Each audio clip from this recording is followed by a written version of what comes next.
Umuririmbyi, umucuranzi, umwanditsi w'indirimbo akaba umuhanga mu by'umuziki yitwa Niyo Bosco yamaze kuba atangaza itariki azakoreraho ubukwe, ikaba ari itariki 16 z'ukwezi kwa mbere mwaka wa 2026. Ibi uyu mugabo abitangaje nyuma y'uko mu minsi ishize yaraherutse n'ubundi kwambika impeta umukunzi we witwa Mukamisha Irene, akaba amwemeza nk'uzaba umugore we.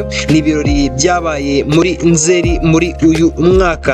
Uyu muhanzi Niyo Bosco, umuhanzi w'umuhanga cyane ukunzwe n'abatari bake mu gihugu cyacu cy'u Rwanda, dore ko yakunzwe mu ndirimbo zitandukanye zirimo nk'iyitwa Ubigenza ute ndetse n'izindi yagiye asohora, mu gihe n'ubundi agikomeje gusohora n'izindi zizakundwa kubera ko ni umuhanzi w'umuhanga. Hanyuma iyi ni Storm TV, niho umenyera amakuru yose agizwe mu myidagaduro. Komeza ubane natwe, komeze udukurikire. Niba uri mushya kuri iyi chaîne, kora subscribe kugira ngo ibintu bigenze neza cyane. Ndabakunda, nditwa Pacifique.